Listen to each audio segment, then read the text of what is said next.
Welcome, everybody, to another episode of Interview with a Ghost Hunter. And this week we have a great guest, good guy in the field, Mike. He does the Haunted Road Media. And without further ado, I'm just going to go ahead and introduce him real quick. And you're on, Mike. Oh, hey, thanks for having me on tonight, Dom. Really appreciate it. Yeah, So, I've heard numerous great things about you throughout the field. Vanessa Hagel, she's talked quite a bit about all the great stuff that you're doing, and I've also heard it from numerous others. So I'm definitely really interested in getting to know a lot more about you and kind of let people kind of know where you're coming from within the field. So I'll yeah, start out absolutely. with the first question I got for you. Are you with a group per se, or you're just kind of a individual within the field? Um, both really. I mean, I do a lot of stuff of my own in videos and publishing that I produce with Haunted Road Media, and then I also am working now with Society of the Supernatural, which is myself, Dave Spinks, and David Weatherly. We just put that together formally in the middle of March, and we've been talking about it for a few months before that, and now officially we're out there as Society of the Supernatural. So it's societysupernatural.com, and then the YouTube channel is Society of the Supernatural. And So what a what lot, what a lot of good stuff exactly going on. is the Society of the Supernatural? Like what type of stuff do you guys do with that? Well, we do a lot of live stream paranormal investigations. We've gone live from Bel Air House in Ohio, Fox Hollow Farm, Randolph County Infirmary, which was actually just on Paranormal Lockdown. And then what was the other one we recently did? Oh, Thornhaven Manor.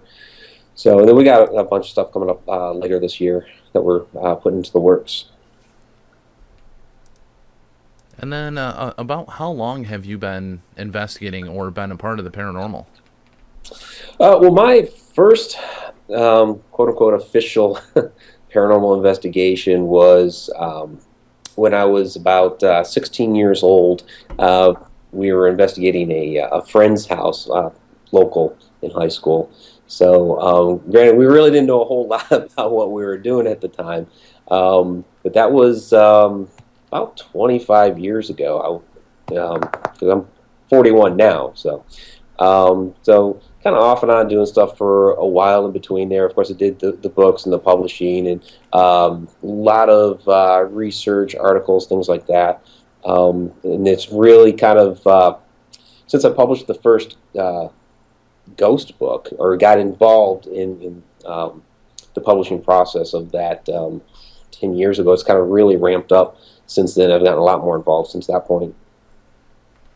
And what I believe, yeah, the next question I have is what kind of caused you to become interested? Just you and your friends had the paranormal experience, and it kind of drove you to get into that, and then Um, yeah, I've had a number of experiences throughout my life. Started at a pretty young age when I was about 8 or 9 years old. I had a physical encounter with a shadow person, in which woke up in the middle of the night, was standing in the corner of my room, and actually approached me, came up to me, crossed my arms across my body, ended up running off down the hall. So I was quite terrified as a child about this, but still piqued my curiosity. Um, I had some encounters with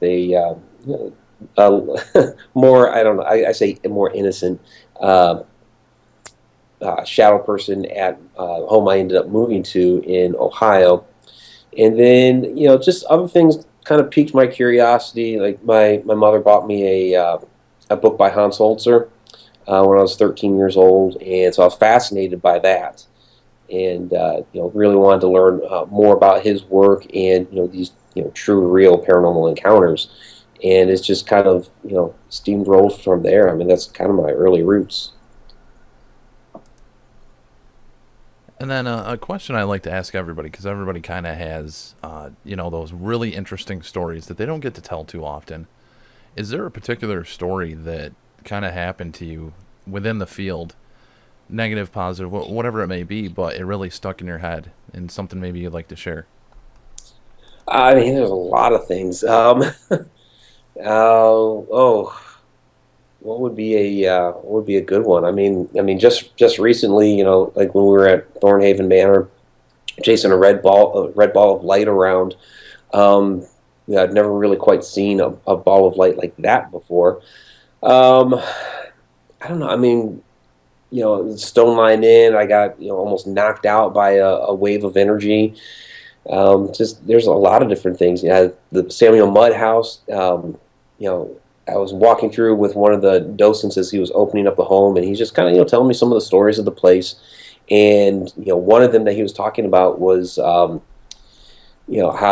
in the morning the bed where John Wilkes Booth had slept. There's always this bed impression as if somebody had been laying there. And as he's walking in that room to open up the shades, I see the bed impression right on the bed. And he was all upset because he was going to have to fix this, and so I was trying to stop him from fixing it so I could get some photographs. So there's a lot of things that have stuck out in my head. And then this is kind of the question I've asked this for every person I've interviewed, but about how many investigations have you been on overall? Oh, It, I couldn't even count. you know, um, hundreds, a thousand. I don't know. That's a good question. and then the next question I had for you, I do have certain questions I ask everybody, and then we kind of Sure. like free roam after that.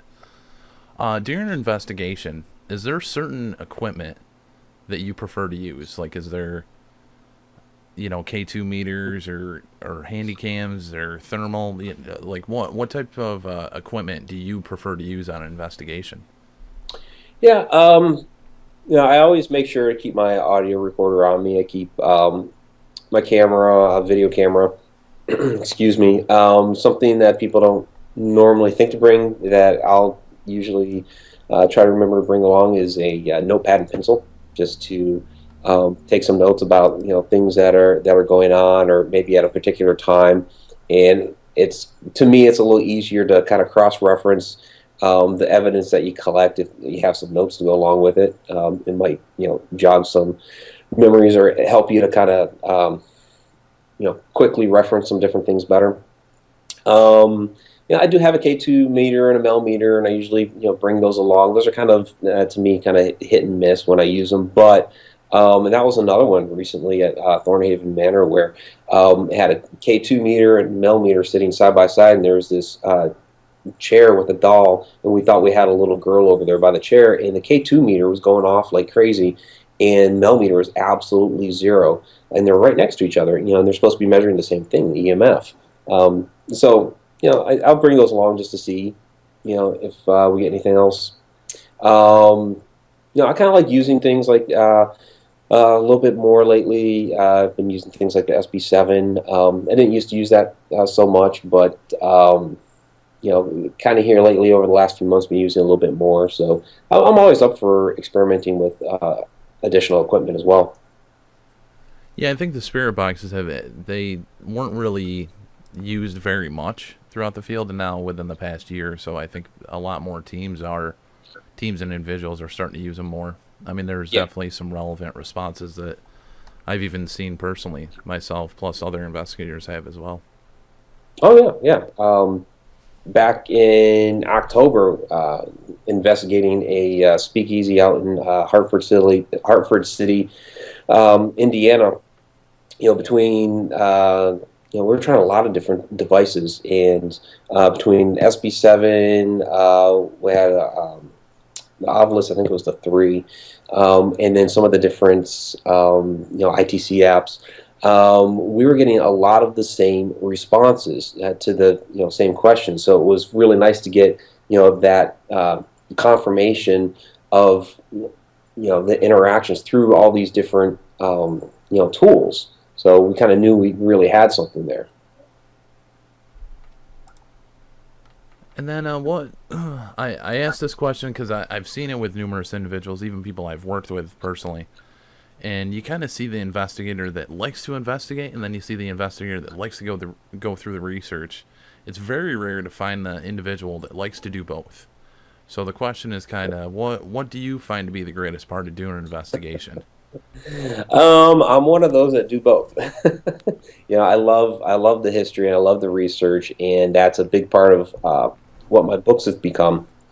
Um, but I also like to investigate and get out there in the field and interact with these spirits and entities that I've just researched.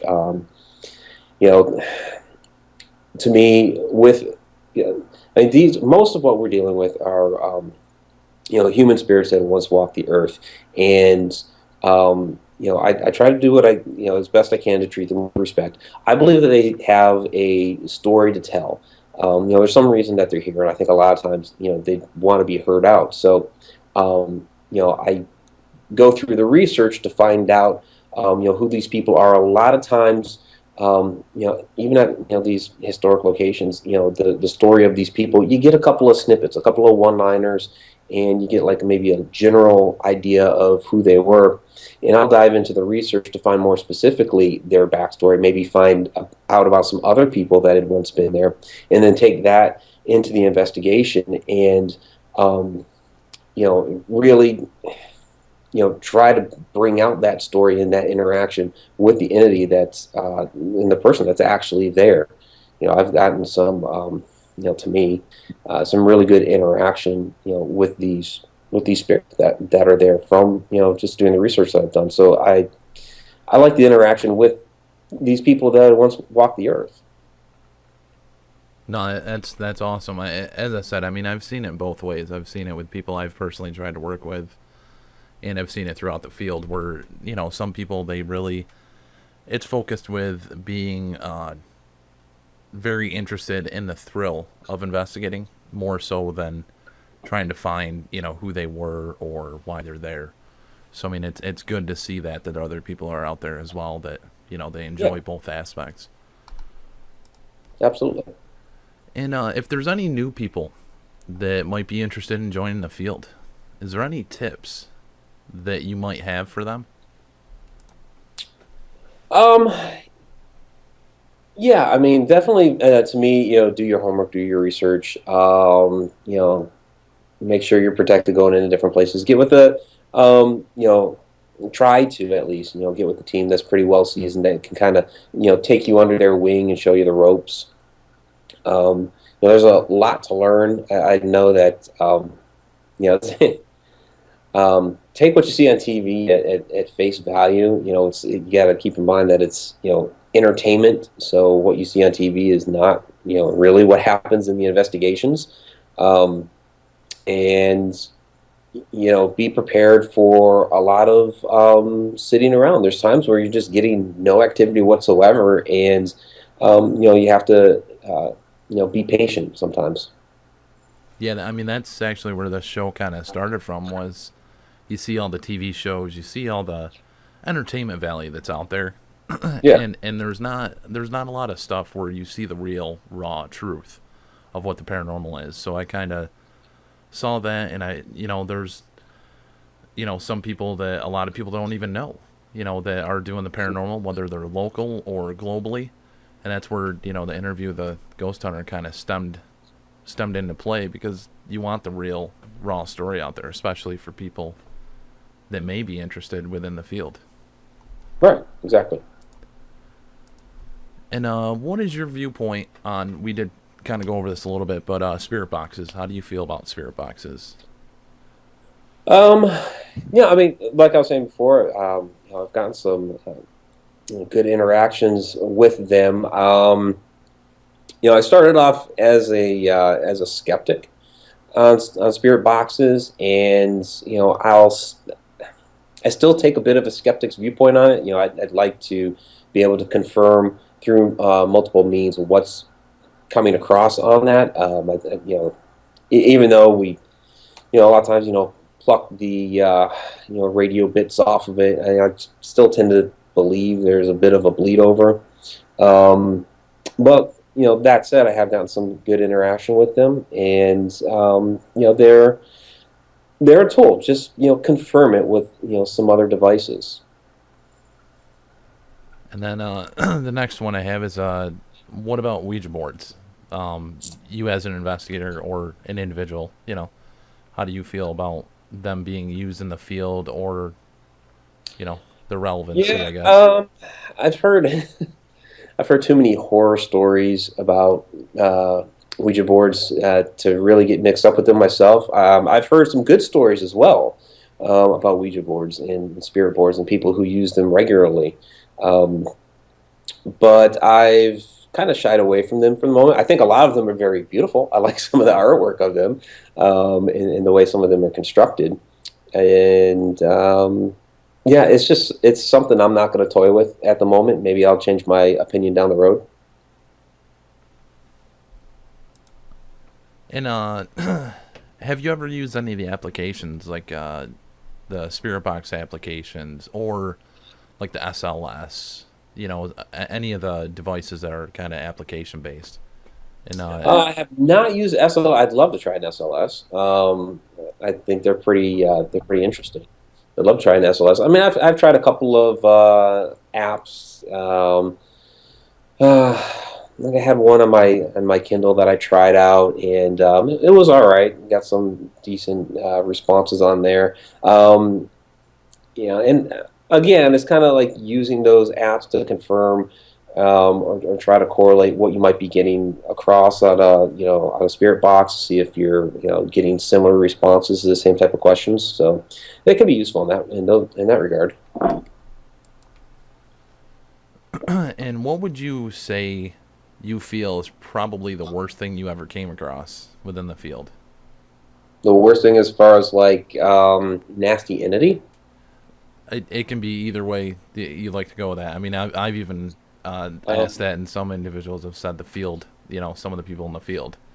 well, So I mean, take it in whatever context you like to. yeah. I mean, as far as any of that stuff, I mean, there's a lot of drama in the field, and I'm not going to go down that road. I think there's just enough of that, and I'm not going to perpetuate it. Um, but as far as anything else, I mean, probably if you want to get down to bad experiences, that shadow person was certainly one.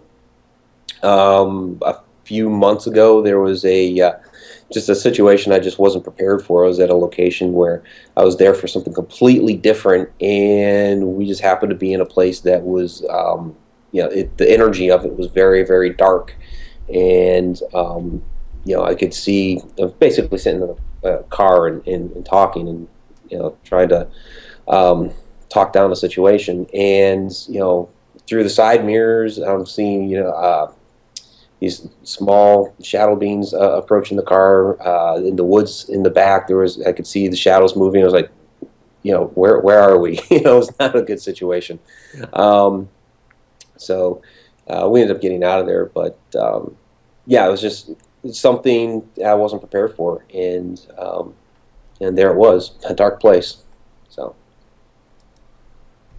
And this one, I wouldn't say it throws people for a loop, but it really gets everybody kind of thinking on it. But what is your theory of why or how a ghost exists? Like, where's your theory of where they came from, or why they yeah, exist? that's kind of why we're doing this, isn't it? We're trying to answer those type of questions. Hmm.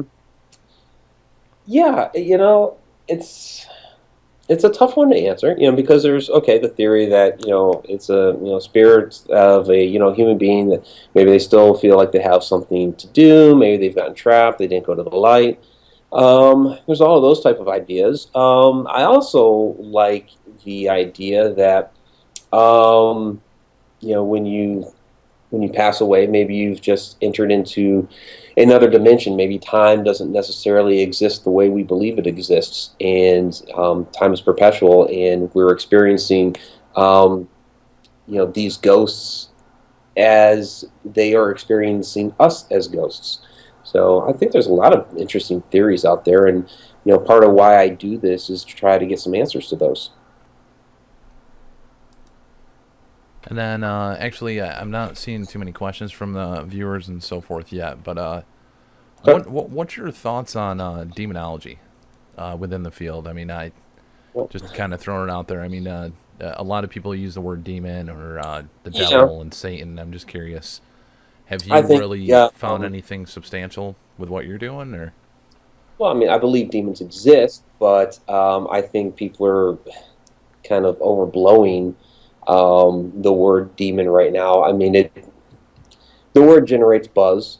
It gets attention, and you see a lot of the shows now trying to go down the route of demon because they know it sells.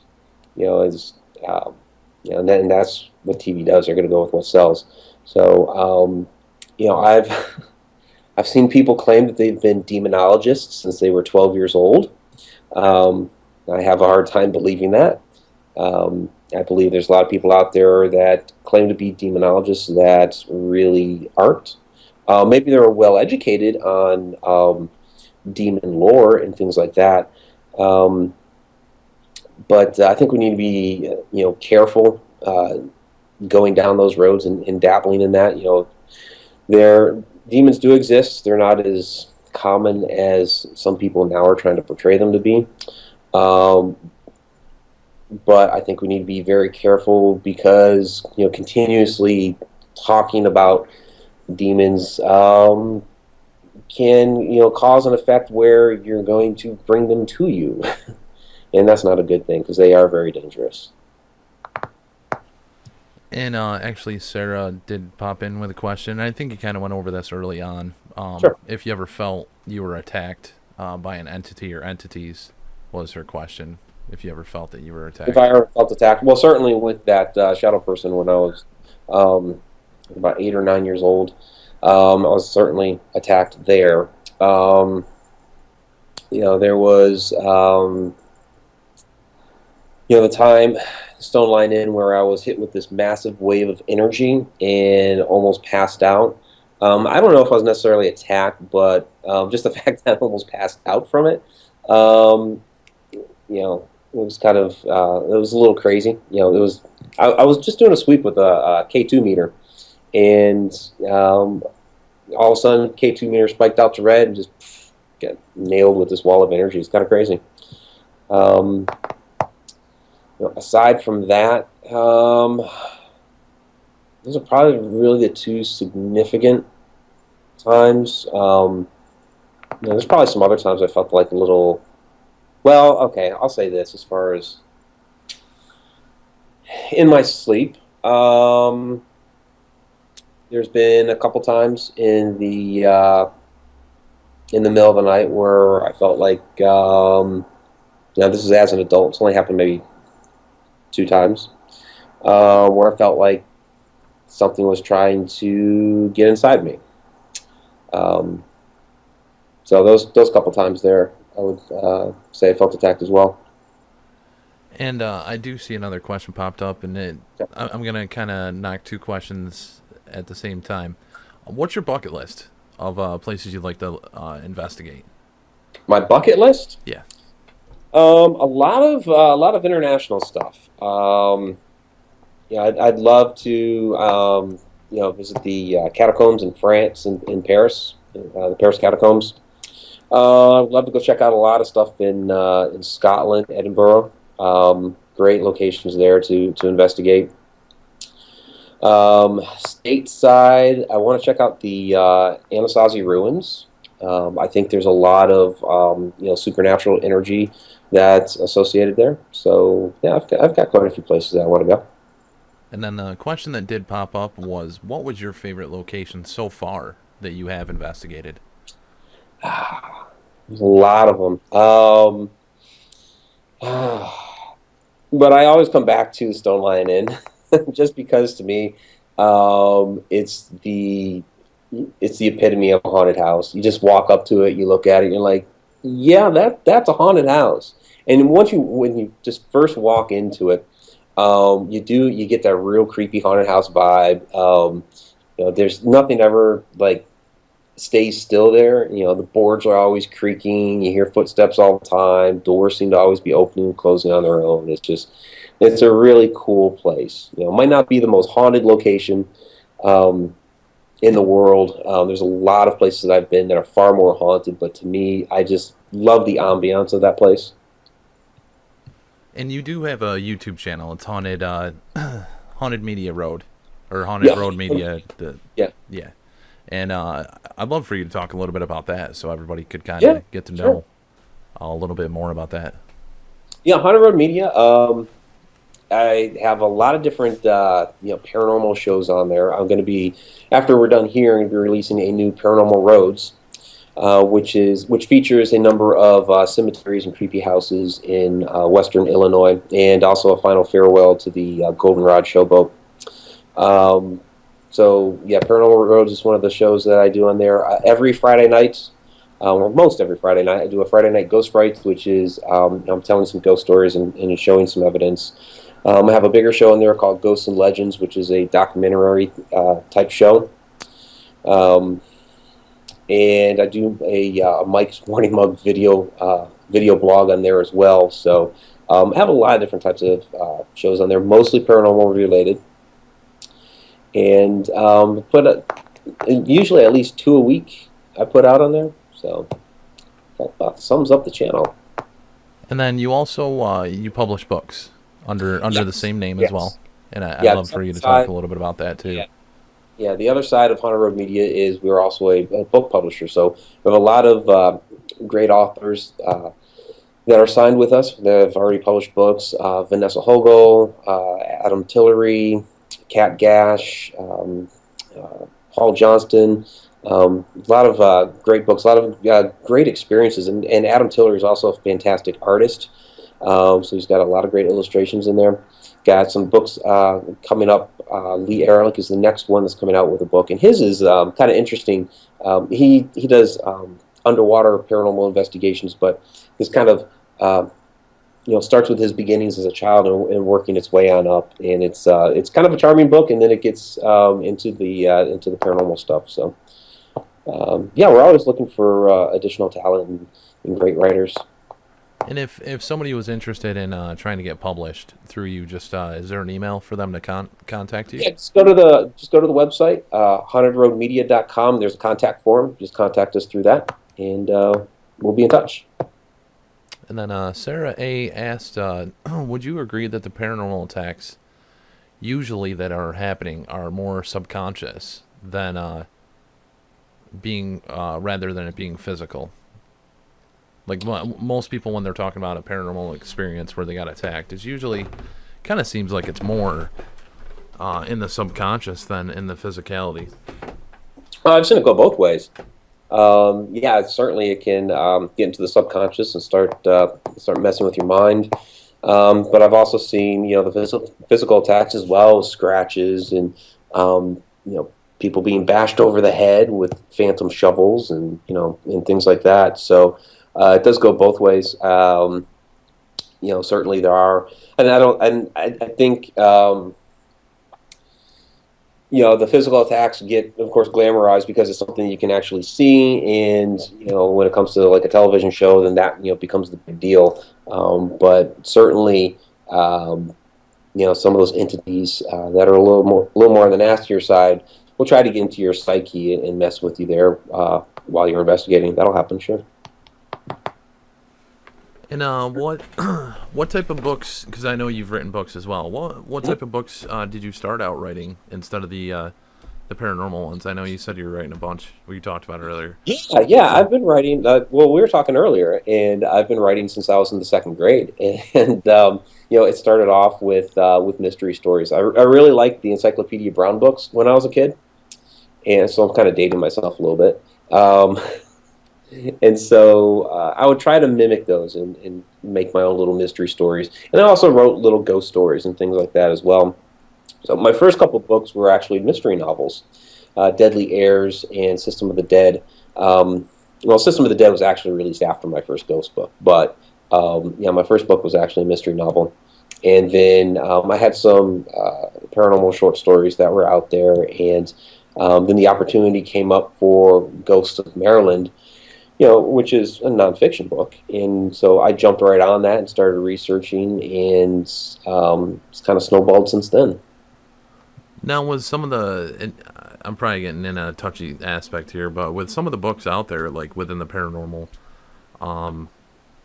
do you think like the Amityville Horror is probably grown up larger because of it being a novel first? You know, people knowing about the novel beforehand.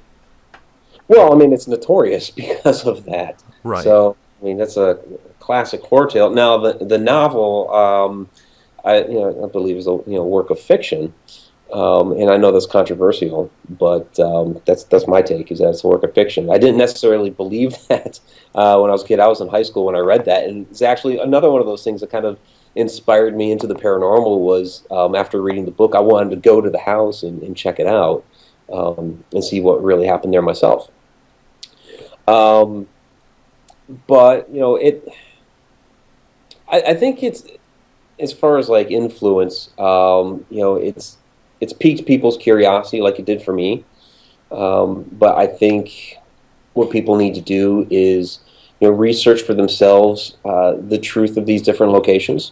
When it comes to Amityville, to me the true horror was the murders, and there's a lot of great information about the murders. In fact, it's a documentary series called Shattered Hopes. I don't know if you've seen it, but it really goes into detail.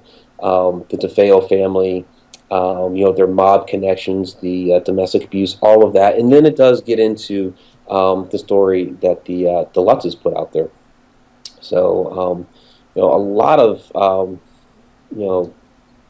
fantastic, gruesome, but fantastic history of that house and the people that live there. And I'm seeing a lot of questions actually popping up. Do you do a form of protection before and after you do an investigation? And if so, Yeah, I mean, what kind of protection do you do? I do, and everybody that I work with, at least most everybody that I work with, tends to go in with some sort of protection. We each have our higher power, so whatever your higher power is, you do your thing to protect yourself. So I'll say a prayer going in, I'll say a prayer coming out. I keep a cross around my neck, and I haven't come away with any attachments as far as I know. So it's worked so far for me.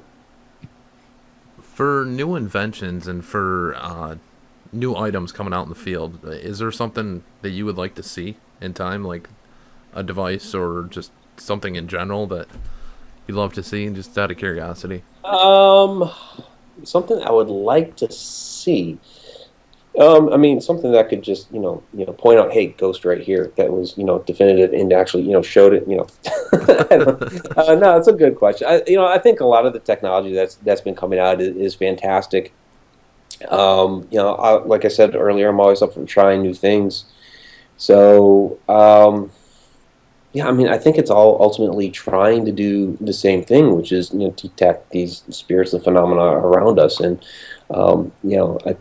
hopefully we can, get to something that, will help us in, communicating better, in real time. Maybe even actually, being able to see, get a device that'll help us to see these things a little bit better. That'd be great. And actually, I did see something a couple days ago from a good friend of mine, Papa Nana Paranormal. Yeah. And there's a thing in Australia. The director is coming out with a film. It's called Sir No Face. Is exactly Okay. what it's called. But I actually did share it on our Facebook and so forth. But apparently, this team in Australia captured and has like actual footage of an apparition, like full Okay. apparition, clear and everything else. They're having like CGI experts look at the stuff to verify that it's not bogus. Okay. So I'm very curious. It's supposed to come out, I think, in the summer or so. But Yeah, I have to check that out. yeah, it's a little Australian documentary. It's very interesting. Cool. Cool. Definitely check that out. And if you could let everybody know kind of where they can find you, I believe your links are actually in the description below the video as well. But if they'd Yeah, like I to think get a hold of your websites, your YouTube channel. Sure. Yeah. HauntedRoadMedia.com and MikeRicksecker.com. Of course, the YouTube channel is also Haunted Road Media. Any of my books, which is, there's the two mystery novels, Deadly Airs, System of the Dead. Then there's Ghosts of Maryland, Ghosts and Legends of Oklahoma, Campfire Tales Midwest, and Ghost Story and Case Files. You can find all of those on my website, again, MikeRicksecker.com, and Amazon. So all those you can get through there. They're available. Most of them are available through Kindle. There's a couple that are not, and that's because that particular publisher is a bit old school. They want to stay traditional, so I don't have any control over that. But most of the others are, if you want that. And Facebook, Twitter, Instagram. I'm on all those as well. And is there any upcoming like events or Paracon type things that you're going to be Yeah. going to as well? Pinhurst, June 4th. I'll be there with the rest of Society of the Supernatural. So myself, Dave Spinks, David Weatherly will be there at Pinhurst June 4th. And then SilCon, Central Illinois. I know I'm going. Dave Spinks is going. I'm not sure if David's going yet, but at least part of Society of the Supernatural will be representing there. So, yeah, we've got some things coming up. And then for basically within the field, you've worked with like Dave Spinks, you've worked with numerous individuals. Yeah. What could you say to like new individuals in the aspect of trying to work with other people that are seasoned in a capacity of like what questions should they be asking and Well, yeah, I mean, get to know people. Network a little bit. Just talk. Just ask questions. Ask about different people's methods that they use while they're ghost hunting, equipment that they use.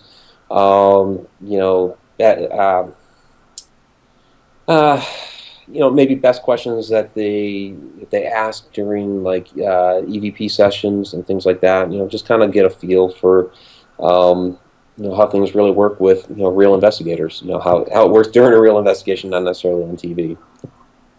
And have you like done a lot of trigger objects or a lot of triggering within your investigations? Have you found that to be useful for you? Yeah. I've had some. I definitely try to use it. Trigger objects, and I've had to go both ways. Where that speakeasy that I talked about earlier in the interview. We actually had a table of trigger objects set up, and just like we had a little one of those little bottles of alcohol sitting there. We had some cards and dice and things like that. Stuff that you would find at a speakeasy back during the Prohibition era. And at first we weren't getting much for a interaction, so we just started chatting a little bit. And then all of a sudden, right in the middle of the table, right where that little bottle was, and we had some devices and stuff, we heard the sound. It was a big pop, as if it was like a plastic bottle, like a plastic water bottle, which we didn't even have over there. And so we started, cranked up the Ovilus, SP7, that sort of stuff, and started asking some questions, and whatever was there was starting to become very interactive with us and answering a lot of different questions and answering the same questions between different devices. Now, I said I've also had it work the other way, too.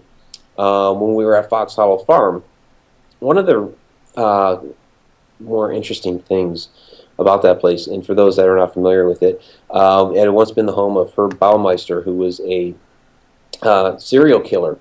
And he was, found out, discovered about 25 years ago, killed himself, ran up to Canada, killed himself. But a lot of the bodies were found out in the woods behind his house, at least 11, and they think there's probably at least 9 more. But what he would do is he would asphyxiate, at least a lot of them, he would asphyxiate them in the swimming pool using the pool hose. The pool hose is actually still there.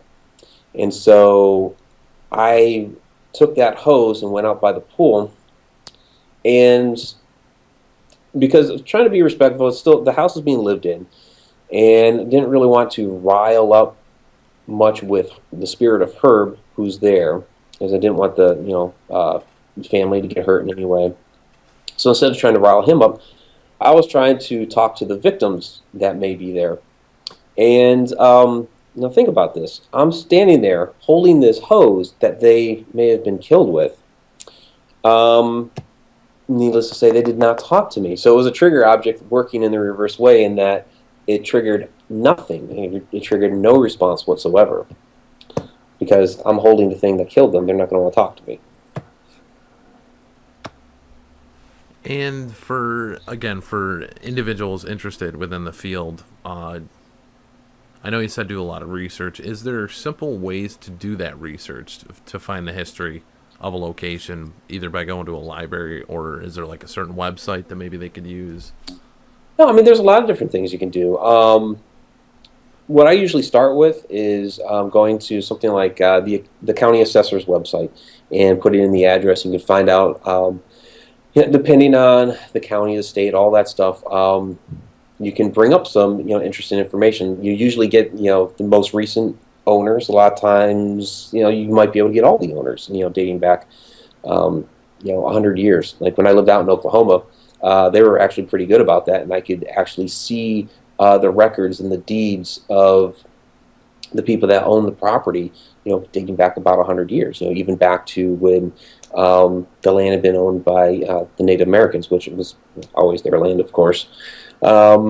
So county assessor's office gets you a lot of good information. You may even be able to find out there sometimes some older photographs of the home, which is kind of interesting as well. So other things, going to your historic societies. Definitely like the library, you can get information off of old maps. I've been able to glean a little bit of information like those bird eye view maps. Those sometimes can give you a little bit of insight into the neighborhood or buildings that may have been there before, maybe across the street or on that property that aren't there now. Another one is newspaper archives. I've gotten a lot of great information out of newspaper archives as well. And do you think that time matters, like in the aspect of when you go to investigate? Does it matter if it's at night or during the day? Well, I mean, paranormal activity can happen at any time. As far as investigating goes, it kind of helps a little bit at night. You don't have like, the shadows that the sun may cast. You're not going to have the noise pollution from the traffic outside and things like that, and lawnmowers and kids screaming in the neighborhood or whatever. That kind of dies down at night, so you don't get those sorts of things. But paranormal activity can happen at any time. You hear about when you go to some of these historic locations, you talk to the people that work there. Well, they were working during the day, on a tour or whatever they were doing. So yeah. Oh yeah, I wholeheartedly agree. I mean, I've seen some crazy stuff during the day, and Oh, yeah. even captured EVPs, during the day. Mhm. It just Sure. another question was, have you ever had to recommend a cleansing, and if so, how did you help them, or how did you help them figure out that it was that type of scenario that they needed a cleansing?